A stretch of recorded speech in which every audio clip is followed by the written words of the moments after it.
Hello and welcome back to another episode of Entrepreneur Pit Stop. And my guest today is Bruce Lewin, and he is with Love, Trust, Wealth. And today we're going to talk about networking, creating connections, and some the value behind that, and how to maybe do it better, or what it means to you in your growth, or the value of business that you can do and the value that it brings to developing your company and your brand and so forth. So with that, hey, welcome, Bruce. Welcome to Entrepreneur Pit Stop. Thank you, Dean. Great to be here. Nice. So you created this organization or this network called Love, Trust, Wealth, and you built it around the premise, and correct me if I'm wrong, but you built it around the premise of building better connections to help develop business, to have a more value-backed connection train to developing trusted business, which then in turn, hopefully turns into wealth. Right. Did I get that right? I think so, yes. I mean, that's the way I see it. That's how I see the connectivity. So, what is it behind your decision to do this? Like, what brought you to thinking that this was a need? I mean, we have this stuff all over the place. Everybody in their grandmother networks, talks, builds, tries to make good connections, Right. But what did you see that needed to be changed? Like, what brought you to it? So I mean, it's kind of in the title, Love, Trust, and Wealth. So obviously, I mean, one of the limitations of the English language is you have to say the full sentence to know what particular context of love we're talking about. But in a business and professional and to some extent personal setting, if you love working with your colleagues or you love working with a particular group of people and they love working with you, that's always a better experience than where you don't like each other or there's friction or there's miscommunication. Yeah, sure. So that's kind of the first sort of start of the story. I think the same is true with trust in the sense that in a business setting, trust is basically a prerequisite for anything material to happen. If there's no trust, very, very little, if anything, is actually going to happen. And I think those two things, particularly the trust, then become prerequisites for the generation of wealth. Right. And it's the kind of combination of all three where we get on and we've got a sense of belonging. We then start to collaborate because we trust each other, and together that leads to wealth, both in a financial sense, but also in a relational sense, in a time sense, and obviously health is wealth as well. It sounds. Yeah. So everyone thinks of wealth as being what's in your bank account, which is reasonable, but there are other components of wealth, right? Sure, you can't buy the time. Personal wealth. Yeah, you can't buy time. You can't wealth buy and interactive wealth, right? Right. Because you can't buy time and you can't buy your health. Whoever you are, no matter how much money you have to spend on these things, no one is going to, you just can't do that. You can't buy these things. Right. So, let me ask you something. In your professional experience, what brought you to this? Did you experience just that this was not valid for you, or did you see it in more of an external dynamic that this is just something that needs to be done because the value for individuals and companies is not being, extracted, good enough, or were you just fed up with it? Because I know for me, I'm personally fed up with it. Right. Like for me, I hate networking. Back in the day. Okay, so networking back in the day was okay. It was fun. It was engaging. It was the hustle, the bustle, the how can you engage in a conversation, or like how can you pay attention to what somebody's saying to bring value to them so that they'll like you, so that you can make a sale or create a relationship. It was a game. But, after a while, the game loses density. It loses trust. There is a falseness to it that everybody's just tired of, at least for me.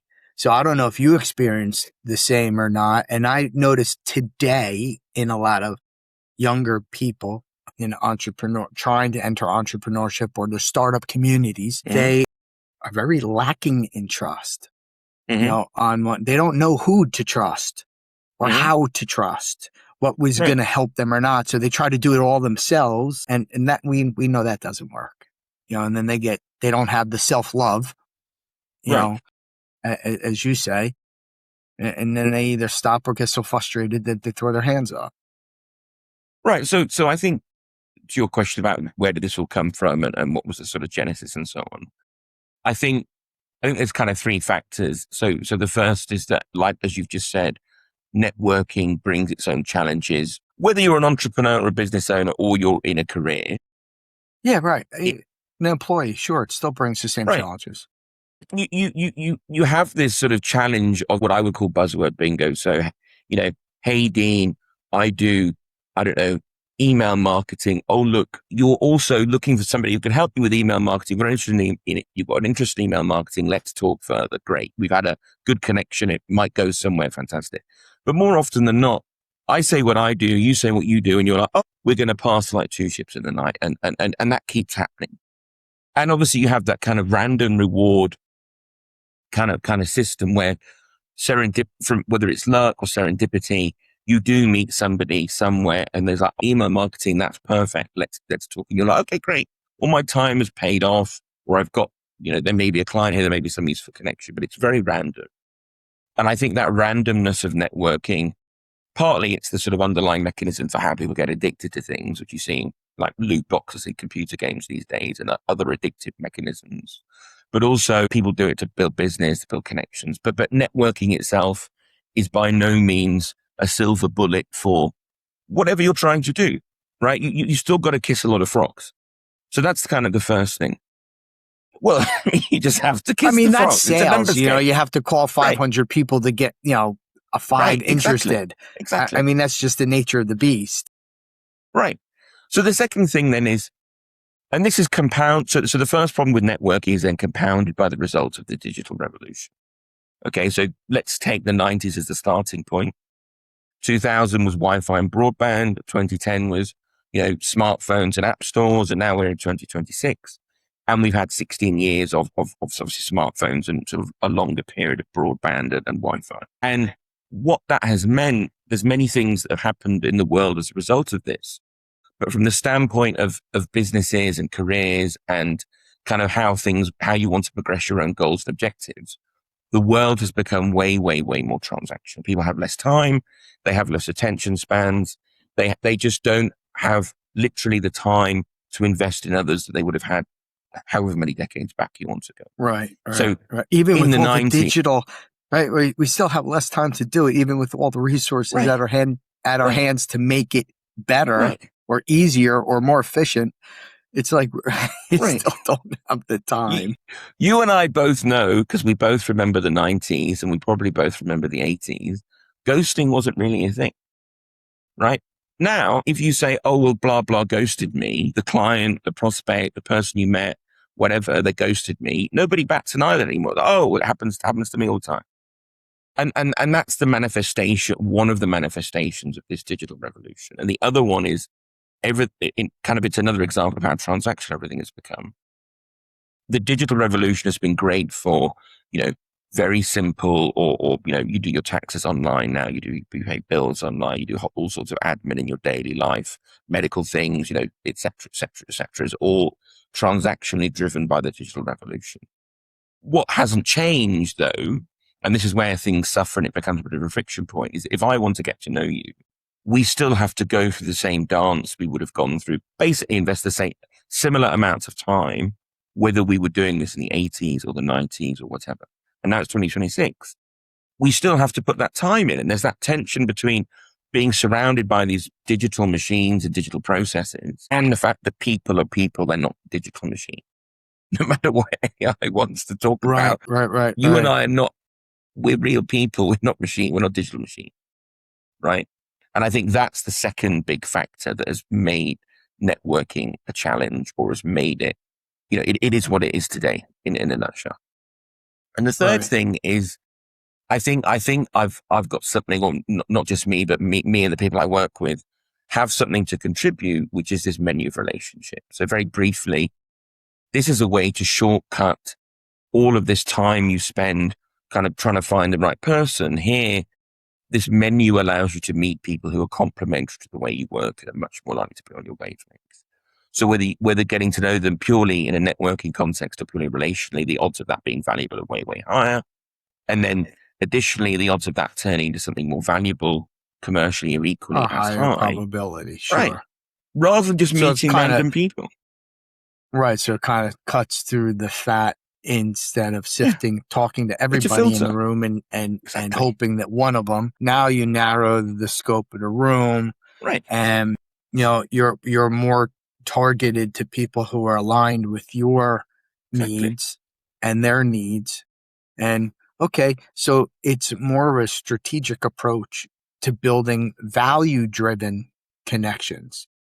But it's a huge time saver. That's right. A time saver, It's and all of also, these things. get the job done more efficiently for all of us, but with more value, for both parties. And then, so I think that's great. Now I'm going to ask you to tell me a little bit about this love, trust, wealth. So it's a, it's an online, or you host events like around the world, or is like, what is love, trust, wealth? I mean, obviously it's a connection platform or connections methodology or system, to helping bridge this gap or make it easier or more comfortable and more prosperous in the process of connection. So it's Love, Trust and Wealth is a network for trusted advisors, and it's reasonably global in scope, although it's very early days. But there are members in North America, Europe, UK, a few in South Africa, a few in Asia, this type of thing. But North America and Europe are the two main geographies that we're focused on in broad terms. And as I say, it's a network for trusted advisors, and we look to kind of provide or enable three kind of core benefits for people. So the first is more visibility. The second is then building these high trust relationships. And the third thing is creating more opportunities. And we do that through let's call it two innovations. So the first is this menu of relationships, as I briefly touched on earlier, where as a filter, you're going to meet people with whom you share this menu. You're much more likely to be compatible, collaborative, similar values, great communication styles, complementary ways of working. And we filter out those people that obviously aren't a good fit for you. So briefly, of the 14 relationships, the top 4 make for an ideal network, and we use those top 4. That's who you meet in Love, Trust, Wealth. And then the second thing we do is we curate what we call tables for six. So if you imagine a group of 4, 5, 6 people, they share the menu. They obviously want to meet weekly at an agreed time, and they're professionally speaking peers of one another. We found that format works very, very well to build trust amongst that group, typically within a month or two of weekly calls. And even the first call, you can kind of tell there's a positive atmosphere and it makes sense to carry on. But that trust kind of, I would say, starts to solidify and really show itself after a month or two of the weekly calls. And that So then let me becomes ask you. Go on. Yeah, sorry. So let me ask you before we go any further, because I don't want to lose. So you say it's a board of trusted advisors. I would say Or peers of people who are peers of each other. okay, so it's more compatibility within the group. So you're in a group of so you're saying you're in a group of 6 that are more cross compatible with each other to help each other. Is that correct? Yeah. So basically, you're going to have, broadly speaking, shared professional values, and you're going to Right. have complementary ways of communicating and working together. Is it more of like a place to go and not network for clients, but to more brainstorm? Say there's 3 things that happen, right? To kind of fill in the gap here, Yeah. right? Yeah, go. Firstly, people, broadly speaking, want to have a sense of belonging, professionally speaking. And that's true in your personal life as well. But that sense of belonging is important in our lives, regardless of who we are and what we do. That's the first thing. The second thing is people are intrinsically I would argue people are intrinsically collaborative. Again, personally and professionally, but sticking to the professional. We're social. Right. Even if you're exactly. an introvert, I mean, there's it's innate in us to be communal. Exactly. Come and let's work on this. I'm doing this. What do you think? Can I help you with that? Et cetera, et cetera, et cetera. That collaborate, that's the prerequisites or the antecedents to meaningful collaboration that we might do together. And then with Okay, those so two, it's more of a collaborative mind. right, I right, can't think of this word. Brainstorming, mind, like-minded. mastermind, Where doing yeah, mastermind, master. That's it. right, right, I could not think of the word right, mastermind. It's okay, more like mastermind, a right, mastermind style group right, where you help each other with mm-hmm, problems, whatever ideas, and then that could lead to clients. Maybe it helps you pivot. Maybe it helps you do something different, or maybe they know somebody, but it's not specifically driven to be a client generator. It's not a networking organization like, okay, so I know like out here and in the States, we have BNI. So it's a business network international. So it's more that people get together to help each other find clients. And the more people they bring in, the more people they have the potential for the web of connection to, it's all about making sales pretty yeah, much. It's all about building clients and making sales, but they have a reasonable way of trying to build trust within mm-hmm, inside the mm-hmm. groups. I mean, it's not perfect. Nothing is, but you're saying, no, it's not like that. It's more of the mastermind. Well, so let me kind of elaborate on these things, right? Let's talk about visibility first of all, right? Right. So the assumption is that, again, whether you're a business owner, an entrepreneur, or you're in a career, professional visibility, and that obviously veers into things like personal branding and your reputation and your awareness. Right. That is generally conceived as a good thing. The more people know your name, the more people want to talk to you, the more people who value your input, the better that is for you. There's two ways we help achieve that in the network. Okay. Now, and I will caveat this by saying we're now talking about some more advanced applications, some more advanced scenarios over and above what we said so far in the conversation. But the first thing is, via the menu of relationships and the network as a whole, you can start to curate your own ecosystem where because everybody shares the menu, the odds of everybody getting on in terms of hand-picked introductions or small groups or events or whatever it is you're trying to do Right. yourself, you can start to curate that very easily using this menu. And there are some nice visuals that explain this and whatever, but that's the idea. You can be at the center of a very large hub and spoke model, but you can also cross-refer and integrate that and through introductions and meetings and getting to know everyone as Right. So it as an helps to, interconnected ecosystem. right. So I could see how it helps then the business owner Right. and also Right. the employee get Exactly. exposure and connection and what have you. Right. You You build talk your about this. reputation. Right. And it expands your reach. Who knows where it might take you? Somebody knows somebody in a corporation. They're looking for a position. They haven't announced whatever. And it's a gateway. Okay. Exactly. Excellent.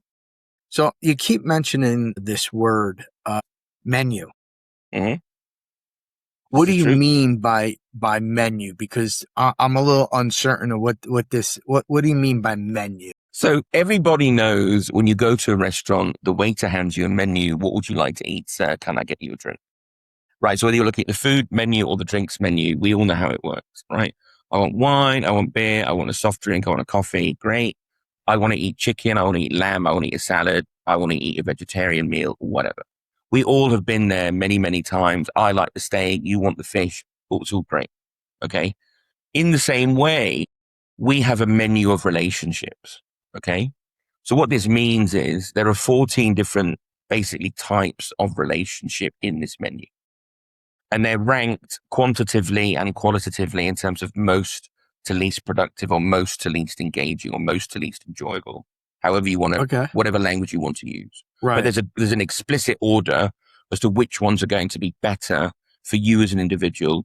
And the top four are what we use as a filter. We filter it when we get to so the fifth down to the 14th. So that those 10 we filter out, top four we filter in. And that's the core of this network and this menu.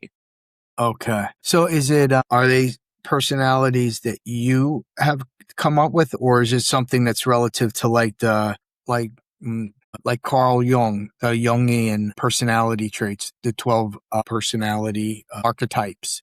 Whereas like you have the innocent archetype, the king, and they are all driven by certain personality attributes and traits.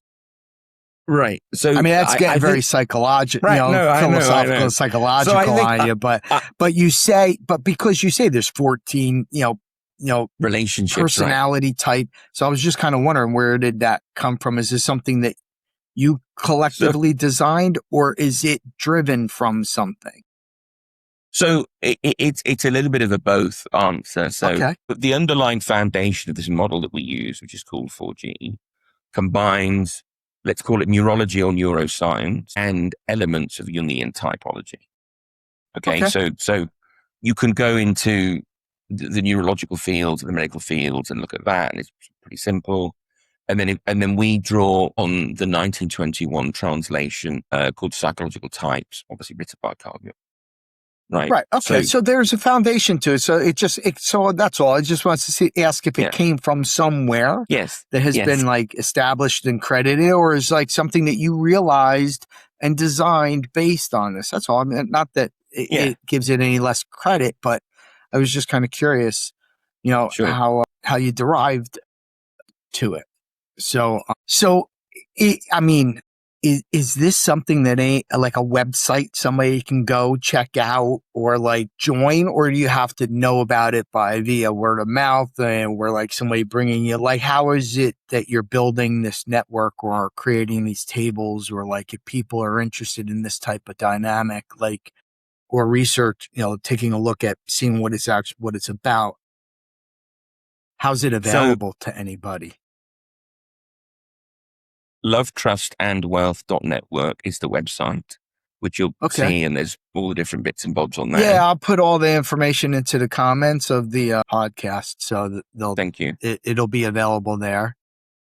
And then and then obviously, we network to grow a network, a lot of word of mouth Right. introductions, friends of friends, all that type of stuff, as well. Okay. That's kind of what we do. So it's kind of a balance, Right. basically. So let me ask you, with okay, so it's networking in a broader sense. It's Mm. not networking for sales, which most people associate networking with. They don't really I associate. wouldn't, it's not, we are quite conscious that a lot of people want sales when they network, directly and indirectly. Right. Yes. Yeah. No doubt. It's an unspoken, Right. And aware. there are, We know that. right. And there are a number of things we do to engineer and accelerate that. But I think it's Sure. clear to say, although we have had people meet clients directly in the network and then obviously via introductions on the network, obviously this is not like, the large network that's owned by Microsoft where there's like 1 billion people. Yeah, no, I Probably just wanted, I mean, yeah, it's understood that people still want connections for sales and everything, but Right. it's not your focus. I mean, the focus is having people gain the attribute for the love, the trust, and the wealth, and like building connection and building, having somebody to talk to, work it out, somebody that's trusted, has experience, and that you can share your experience, and maybe Right. whatever you've been through helps them. And, just broadening your network of connection through these small tables that you have, Right. And so, I mean, that's great. That's a new way of looking at networking. I think it's a nicer perspective, and it opens the door to, I only say this because traditionally, when most people talk about networking, this isn't necessarily networking as the sense that when I go to networking groups or parties or whatever you want, everybody's networking. They're looking for a nugget. They're looking for some golden nugget, Yeah, but it's whether. buzzword bingo.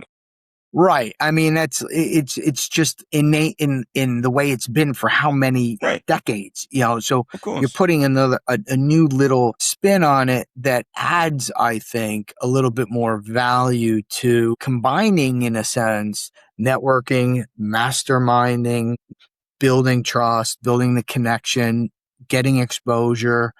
It's a little bit of all of it.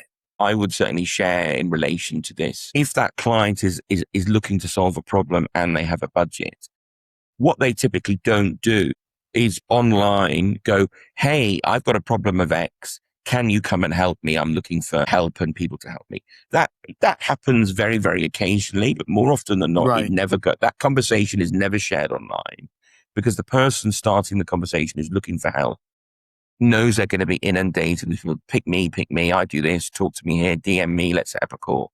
It just is so ubiquitous. So they don't do it. They don't want to be overwhelmed with, just a huge number of people to reply to. So what they do is they either go out on their own and look for stuff online, but more likely is they're going to ask their friends and their contacts, who do you know who can help me? And you get those Right. recommendations. Obviously, at a sort of more formal level, that conversation turns into RFPs and requests for proposals and more formal bidding processes, but the budgets there are typically far higher, right?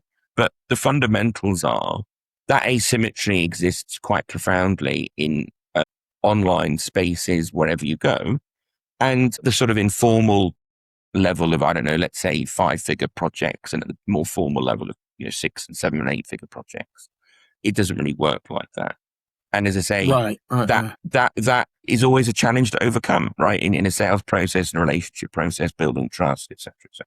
And I think the other thing I was going to talk about earlier is one of the things we're testing is the idea of kind of shared introductions. So if you imagine a table of let's say 6 people, they've got to know each other over a couple of months. Everyone's very happy. It's very engaging. They obviously come along every week. And you then get to a point where you're like, okay, everybody knows that personal introductions are the way to accelerate you towards your goals in typically the fastest and easiest way. Hey, Dean, you must meet Sway. He's going to be great, etc. And I think we'll test out in the not too distant is the idea of people sharing their contacts, so that you, as a member of the table, bring one contact to everyone's attention where you would be happy to make a personal introduction.